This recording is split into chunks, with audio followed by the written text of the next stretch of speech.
Bismillahirrahmanirrahim. Assalamualaikum warahmatullahi wabarakatuh. Selamat kita berjumpa dalam bulan Ramadan Al-Mubarak ini. Dan untuk tujuan perjumpaan kita kali ini, saya ingin membawa beberapa perkara yang bersabit sekitar apa pengajaran yang kita boleh ambil daripada bulan Ramadan. Kita sering memasuki bulan Ramadan dalam keadaan di mana kita menumpu pada perlunya kita melaksanakan amalan puasa dan juga ibadat dengan bersungguh. Begitu juga kita sedar bahawa sesungguhnya membuat sesuatu amal ibadat dalam bulan Ramadan, pahalanya berlipat kali ganda. Tetapi satu perkara yang kadang-kadang kita terlepas pandang, kalau kita lihat dalam sejarah Islam, lebih-lebih lagi pada zaman Nabi sallallahu alaihi wasallam masih hidup, dan begitu juga disusuli pada zaman para sahabat dan sebagainya, kita dapati bahawa ada beberapa peristiwa-peristiwa yang telah berlaku, yang mana setiap peristiwa ini berlaku ada sebab dia, dan Allah Subhanahu Taala mentakdirkan sesuatu itu berlaku supaya manusia seperti kita yang hadir dan wujud pada zaman-zaman berikutnya mesti mengambil iktibar. Setiap sesuatu yang merupakan takdir Allah Subhanahu Taala, ia berlaku ada wujud hikmah di sebaliknya itu. Saya ingin mula hari ini dengan mengambil iktibar di mana setiap kali masuk pada saat di mana kita meraihkan nuzul Quran, iaitu jatuh pada 17 Ramadan pada setiap tahun hijrah, kita pasti akan diperingatkan bahawa dalam bulan Ramadan ini turunnya Al-Quran. Tetapi kita jangan lupa, selain daripada turunnya Al-Quranul Karim, turun juga kitab Zabur, dan juga turunnya kitab Taurat, dan juga turunnya kitab Injil. Kenapa dalam bulan Ramadan Allah Subhanahu Taala memilih untuk dijadikan bulan di mana kitab-kitab agung ini diturunkan? Al-Quran diturunkan, Zabur diturunkan, Taurat diturunkan, Injil diturunkan.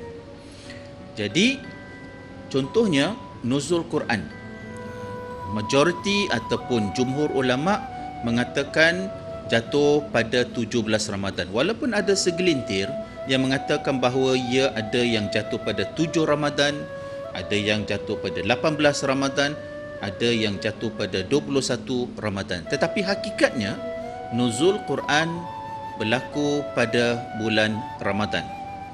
Dan bukan itu saja, tetapi turunnya Al-Quran buat kali pertama itu di satu tempat yang dipanggil sebagai Gua Hira, iaitu sesuatu tempat yang jauh daripada hiruk pikuk hidup manusia, satu tempat yang mana berlakunya kewujudan suasana yang begitu tenang. Maka di situlah berlakunya penurunan Al-Quran buat pertama kali. Jadi apa yang kita boleh ambil iktibar kalau kita kenangkan bahawa bulan Ramadan ni turun kitab-kitab agung, ya, kitab-kitab besar dalam sejarah manusia. Maka bila kita masuk saja bulan Ramadan dan kita sedar itu adalah bulan yang mana turunnya kitab-kitab agung, maka bulan Ramadan sepatutnya merupakan satu bulan kita sedar ia adalah bulan untuk memperingatkan kita tentang betapa pentingnya kita jelas tentang akidah kita. Sebab bersabit dengan Al-Quran, bersabit akidah. Turunnya kitab Zabur, walaupun pada kaum tertentu, ia bersabit dengan akidah, iaitu beriman pada Allah. Turunnya kitab Taurat, walaupun bagi kaum tertentu, ia diturunkan bersabit dengan akidah terhadap Allah Subhanahu Taala. Turunnya Injil bulan Ramadan, walaupun bagi kaum tertentu, tapi ia bersabit dengan akidah. Jadi bila kita sampai pada bulan Ramadan, setiap daripada kita ni, kita kena muhasabah diri kita. Setakat mana akidah kita ni kukuh, setakat mana akidah kita ni tidak terpesong. Lebih-lebih lagi bila kita wujud dalam satu zaman yang mana ada pelbagai kelompok-kelompok, puak-puak yang cuba nak memesongkan akidah kita, sama ada secara langsung maupun tak langsung. Sebagai contoh, bahaya di mana ada golongan yang mungkin nak menyamakan agama Islam dengan agama lain. Ini memesongkan akidah kita. Sebagai contoh, ada golongan yang hendak mentafsirkan Islam ini dengan secara yang terlalu liberal. Ini memesongkan akidah kita. Sebagai contoh, ada golongan yang nak menghalalkan haram, nak mengharamkan halal, nak mudah-mudah hukum kafir, nak mudah-mudah menjamin syurga. Ini memesong akidah kita. Jadi dalam bulan Ramadan, perkara-perkara yang kita perlu lakukan adalah untuk tanya diri kita, setakat mana akidah kita itu kukuh. Kalau kita mulakan masuknya kita dalam bulan Ramadan ini dengan kita bertanya diri kita setakat mana akidah kita kukuh, maka insya-Allah puasa kita, amal ibadat kita, sama ada yang fardu maupun yang sunat, sama ada yang wajib maupun yang sunat, kita akan lakukan bukan semata-mata sebagai sesuatu yang rutin. Orang puasa, kita puasa, tidak. Tetapi kita akan rasa kita puasa dalam bulan Ramadan sebab ini disabitkan dengan akidah kita.